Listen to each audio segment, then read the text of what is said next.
احمد بھائی نے سوال کیا ہے کہ میں نے قصر کے بارے میں پوچھنا ہے کہ جب کوئی 48 میل سفر کی نیت سے نکلے تو وہ قصر کہاں سے شروع کر سکتا ہے، شہر میں یا دیہات میں وغیرہ ذالک؟ دیکھیے گا، اگر کوئی شخص 48 میل یا 77 کلومیٹر سفر کی نیت سے نکلے تو اگر تو وہ گاؤں میں رہتا ہے تو گاؤں کے حدود جب ختم ہو جائے تب اس کا سفر سٹارٹ ہو گیا۔ اس کا گاؤں کے حدود ختم ہونے کے بعد اب اگر وہ نماز پڑھتا ہے تو قصر کرے گا، یعنی 4 رکعتیں 2 رکعتیں پڑھے گا 4 رکعتوں کو۔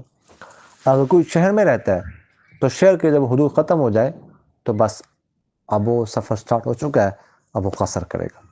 اور آج کل جن شہروں میں انٹرچینج ہوتے ہیں، جب انٹرچینج شروع ہو جائے تو اس کا مطلب ہے کہ اب وہ شہر کی حدود ختم ہو گئی، یا اس کے علاوہ اور بھی کچھ نشانیاں ہوتی ہیں شہر کے حدود ختم ہونے سے، شہر کے حدود ختم ہونے کی، تو اس کے بعد جو ہے وہ قصر کرے گا۔ جزاکم اللہ خیر۔